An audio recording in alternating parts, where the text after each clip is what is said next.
Hey guys, welcome to the Liberal Hive Mind, a channel solely focused on exposing the abundant hypocrisy of the left. The word of the last 2 months or so has been copium. These leftoids are coping beyond belief. It's like I always say with these lefties, they'd rather live in their own little alternate reality, their own little safe space, than ever have to confront reality. And somebody who's really struggling to confront the current reality is current Speaker of the House Nancy Pelosi. I think she's really struggling to come to terms with the fact that probably in a couple weeks here, no longer is she going to hold on to that title, Speaker of the House. And boy, is she coping as all of this new data starts to hit. This new New York Times poll has Democrats absolutely panicking. And well, you won't believe what Nancy Pelosi had to say here in an MSNBC interview. I mean, the copium is reaching extreme levels of absurdity. Let me show you guys exactly what I mean by that as the Democrat establishment continues to crumble. We've got some stuff to get into, so let's roll the tape. All right, folks, so take a look at this. The New York Times poll is an outlier poll. Nancy Pelosi dismisses poll showing GOP gains. Just take a look at this. Important topics, the Speaker of the House,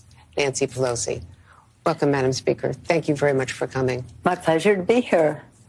So let's talk about rising inflation concerns along with crime, giving momentum, new momentum to Republicans after the Democrats were closing the gap, the historic gap. Yes. So after the Supreme Court ruling, there was huge outrage. That has seemed to subside, at least among overriding concerns.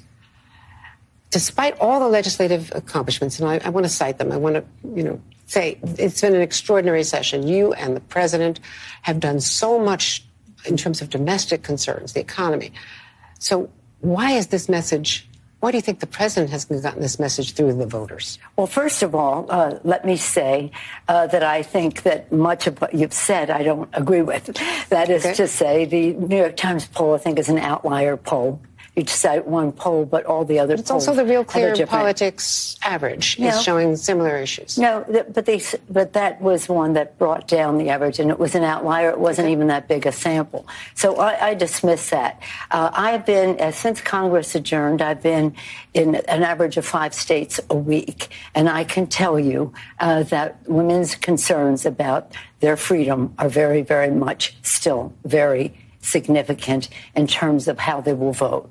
In fact, 80% of people who care about a woman's right to choose say they will vote, they will determine who they vote for. There is so much to unpack here. Let's start off with what Nancy Pelosi said, and then we could tackle what Andrea Mitchell said. I believe that's her name. First off, Nancy Pelosi says that the New York Times/Siena poll is a, quote, outlier. Well, really quickly, let's take a look at the RCP average with all of the most recent polls. When you quickly glance at this, does the New York Times poll seem like an outlier, or does it seem like it's right within the trend? I mean, this level of copium is just absolutely unbelievable. The clear outliers are the same polls that are always outliers, Politico/Morning Consult and YouGov/Economist, and even Fox News, until of course they recently revised it from registered voters to likely voters. They finally screened for likely voters, and would you look at that, all of a sudden Republicans take the lead even in their poll. I mean, this level of copium is just completely absurd. Democrats are refusing to accept the fact that their strategy has failed. Frankly, it's completely imploded. Then Nancy goes on to claim that, well, it's a small sample size. I mean, there's various different sample sizes, as you guys can see down the list. They're all showing the same damn thing, a massive shellacking for Nancy Pelosi's House Democrats. She's just refusing to accept reality. She claims, well, I dismiss that. Well, good for you. Unfortunately, you can't just dismiss reality. This segment between Nancy Pelosi and Andrea Mitchell has me losing IQ points. And of course, it's not just Nancy Pelosi, it's also Andrea Mitchell, trying to craft this narrative as if the polls don't make any sense. Because Joe Biden and Nancy Pelosi's legislative record has just been so strong, she claims. Yeah, real strong, like spending trillions of dollars, passing all of these irresponsible, pork-filled packages during an inflation crisis. I mean, for Pete's sakes, Nancy Pelosi and Joe Biden have been working in contradiction with the Fed. As the Fed is making moves to try to tackle inflation, these clowns continue to stimulate inflation with their ridiculous spending packages. And Andrea Mitchell even said that Joe Biden and the Democrats have done such a good job tackling the issue of the economy. Yeah, dummy, I don't think you're paying attention. The reason Democrats are crumbling in the polling data is because of their spending packages and their irresponsible policies in the midst of an inflation and economic crisis. These people are just unbelievable, and it's a perfect example of what you get in the world of Democrats and, of course, the Democratic media. It's alternate reality, living in a fantasy. When you turn on MSNBC, it's nothing but phony, garbage propaganda, crafting narratives, avoiding basic truths and basic facts, pushing Democrat messaging and narratives above all else. And look, it might be frustrating to be watching this stuff. I mean, it legitimately hurts your brain, but at the end of the day, to a certain extent, it's a good thing because it gives us a glimpse into what's really going on here. What you are witnessing is absolute sheer Democrat panic. The Democrats are realizing that their narratives are falling short. Actually, here's the perfect example from Jen Psaki's Twitter feed. Jen Psaki writes, "Holy moly, CNN/New York Times poll, more than a third of independent voters and a smaller but noteworthy contingent of Democrats said that they were open to supporting candidates who reject the legitimacy of the 2020 election as they focus on economic issues." Democrats are panicking that their big lie narrative, their January 6th narrative, and the abortion issue isn't paying political dividends like they were hoping. This is what I mean by panic. Nancy Pelosi claims that she's been all over the country and she's heard women.